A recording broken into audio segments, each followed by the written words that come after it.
तो आपके demat account में करेंटली आपको दो ही एक्सचेंज देखने को मिलते होंगे। एक बीएसई बॉम्बे स्टॉक एक्सचेंज, दूसरा national stock exchange. But recently SEBI ने अप्रूवल दिया है एक तीसरे एक्सचेंज को जिसका नाम है मेट्रोपॉलिटन स्टॉक एक्सचेंज।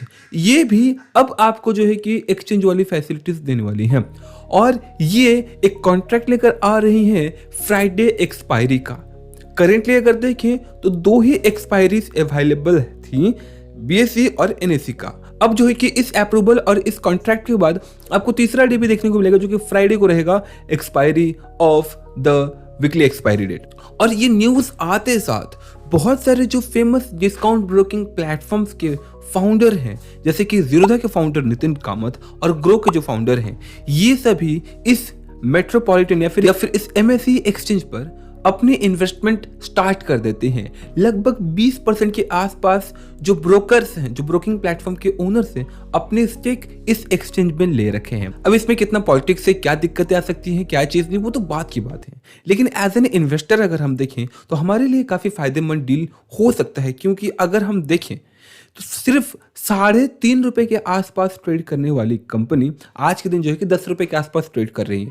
अब भले ही ये नंबर्स आपको बहुत ज़्यादा इम्पैक्ट, बहुत ज़्यादा बड़ा देखने को मिले, लेकिन बता दूं विद इन फ्यू डेज, आप मान के चलो कि 1 से 2 हफ्ते के अंदर, जब से ये न्यूज़ आया उसके बाद से लगभग 315% तक का जो है कि इस कंपनी में हमें जंप देखने को मिला है।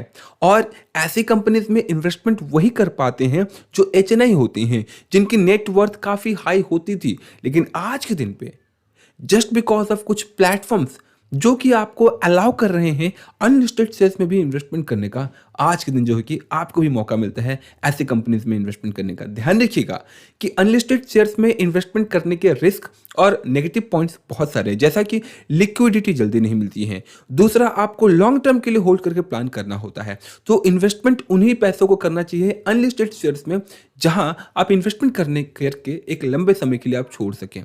और इस कंपनी की करंट मार्केट कैप की अगर बात करें 4,800 करोड़ से अबव की जो है कि करंट इनकी मार्केट कैपिटलाइजेशन हो चुकी है। और इस एक्सचेंज के दो इंडेक्सेस हैं, एक है X40 और दूसरा है X बैंक। X40 के साथ ही ये आपको जनवरी 1 से, मतलब मीन्स की 2025 से इसमें आपको वीकली एक्सपायरी या फिर ट्रेड का ऑप्शन देखने को मिलने वाला है। मेट्रोपॉलिटन स्टॉक एक्सचेंज की बात करें तो ये 2008 में स्टैबलाइज हुआ था एंड 2008 में स्टैबलाइज होने की वजह से अगर देखें तो इनकी जो डिमांड है एज कंपेयर टू एनएसई या फिर बीएसई बहुत ही कम है।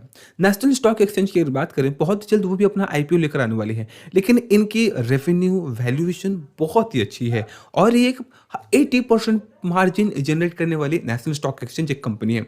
अब देखिए, जो एमएसई है, दैट मीन्स की मेट्रोपॉलिटन स्टॉक एक्सचेंज, यहाँ भी अब बहुत ही जल्द आपको काफी एग्रेसिव ग्रोथ देखने को मिल। एमएसई एक्सचेंज की बात करें, अभी ये करेंटली एक लॉस मेकिंग कंपनी है, लेकिन जैसे ही ये अप्रूवल मिल चुका है, जैसे ही एक तरीके से अपने बिजनेस चालू करेंगी, यहाँ पर ट्रांजैक्शन आना स्टार्ट हो जाएगा। और जैसे ही ट्रांजैक्शन आना स्टार्ट होगा तो आप समझ लो कि इनके रेवेन्यू और प्रॉफिट मार्जिन सारी चीज़ें बढ़ना स्टार्ट हो जाएंगी। अगर एमएसई एक्सचेंज में ट्रांजैक्शंस बढ़ेंगे तो यहाँ पर इनके रेवेन्यू भी बढ़ेगा, और अगर रेवेन्यू बढ़ेगा तो अगेन कंपनी की प्रॉफिटेबिलिटी बढ़ जाएगी। तो अगर प्रॉफिटेबिलिटी बढ़ती है तो आपके यहाँ पर जो है कि अगेन ग्रोथ आपको देखने को मिलेगा। अब कितनी पॉसिबिलिटीज हैं प्रॉफिट कमाने का या फिर बिजनेस की ग्रोथ होने का, बता दूं बहुत ज़्यादा है।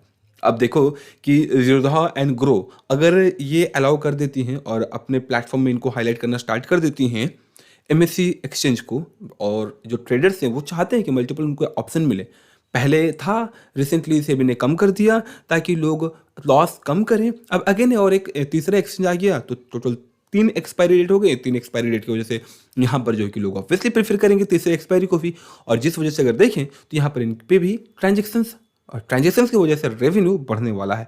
अगर जीरोधा और ग्रो अलाउ करती हैं एमएससी को तो नो डाउट कि इनके जो कॉम्पिटिटर्स हैं उन्हें भी बाध्य होकर, मतलब कि मजबूर होकर, अब यहाँ पर जो है कि वो भी इस एक्सचेंज को हाईलाइट करना स्टार्ट करेंगे। फिर एक्सचेंज के जो आपको एक्सपायरी है वो भी आपको देखने को मिल जाएंगी, और जिस वजह से अगेन इनका बिजनेस बढ़ेगा। अगर इनका बिजनेस बढ़ेगा तो अगेन जो ब्रोकर्स ने इन्वेस्टमेंट कर रखा है, लगभग 20% तक का इन्होंने स्टेक ले रखा है, उनका प्रॉफिट भी बढ़ेगा। अब इस बीच अगर आपको मिल सकता है, अगर आपको मिल गया इसमें इन्वेस्ट, तो अगेन आपके पैसे भी ग्रो होंगे और आप भी जो है कि प्रॉफिटेबिलिटी बना सकते हो। Keep in mind, unlisted shares में हमें तभी इन्वेस्टमेंट करना चाहिए जब हमारे पास कुछ एक्स्ट्रा पैसे हैं। और यहाँ पर शुरुआती दौर में अगर आप इन्वेस्टमेंट करने जाते हो तो आपको जो है कि 1000 आई थिंक मुझे एग्जैक्टली याद नहीं आ रहा है 10,000 के आसपास जो है कि एट ए टाइम आपको यूनिट्स लेने होंगे। तो अगर आप 10,000 यूनिट्स एट ए टाइम लेते हो तो यहाँ पर जो है कि उसी बेसिस पर आपको एक कॉस्ट पड़ेगा, जिसे अगर आप कंफर्टेबल हैं तो आप जो है कि इन्वेस्ट करके अपने इन्वेस्टिंग स्टार्ट कर सकते हैं। कहाँ से आप कर सकते हैं? तो अगर हम बात करें करंटली इनक्रेड मनी एक ऐसा प्लेटफॉर्म जो कि आपको इजीली ऑप्शन प्रोवाइड कर देता है इन्वेस्टमेंट के लिए। अभी भी अगर देखें अपकमिंग है, बहुत ही जल्द जो है कि अनलिस्टेड शेयर सेक्शन में आ जाएगा एंड वहाँ से जो है कि आप इन्वेस्टमेंट कर पाएंगे। एंड इसके अलावा और भी जो दूसरे प्लेटफॉर्म्स है जिसके थ्रू से आप इन्वेस्टमेंट कर सकते हैं अनलिस्टेड शेयर्स को लेकर के, आप गूगल पे सर्च करोगे तो आपको जो है कि मिल जाएगा। और इस कंपनी के पीबी रेशियो अगर देखें तो 25 है और वहीं बुक वैल्यू 0.40 है। सो ओवरऑल अगर देखें नो डाउट कि यहाँ पर थोड़ी फंडामेंटली आपको ये वीक देखने को मिल रही है, बट जैसे इन्हें डील मिला है, अप्रूवल मिली है, सेबी ने जैसे इनको अप्रूवल दिया है और जैसे ही ब्रोकर्स की हमें यहाँ पर डिमांड देखने को मिली है, अगेन ये भी फंडामेंटली स्ट्रॉन्ग बनने वाली है और बहुत ही एग्रेसिव ग्रोथ आपको देखने को मिल सकता है। करंटली ये 10 रुपए के आसपास ट्रेड कर रहा है। हो सकता है कि जिस दिन आप वीडियो देख रहे होगे शायद इसकी प्राइस बढ़ चुकी होगी। सो आई होप कि आपको ये वीडियो यूजफुल इन्फॉर्मेटिव लगी होगी। हमने रिसेंटली एनएसई के ऊपर भी एक डिटेल वीडियो बना रखी है क्योंकि एनएसई भी बहुत ही जल्द अपना आईपीओ लेकर आने वाले हैं। सो अगर आप एनएसई अनलिस्टेड शेयर या फिर प्री आईपीओ के बारे में जानना चाहते हैं डिटेल में, तो आप जाकर के इस वीडियो को देख सकते हैं जो कि एंड स्क्रीन में आपको देखने को मिल जाएगा। तो मिलते हैं अगली वीडियो में, तब तक के लिए जय हिंद।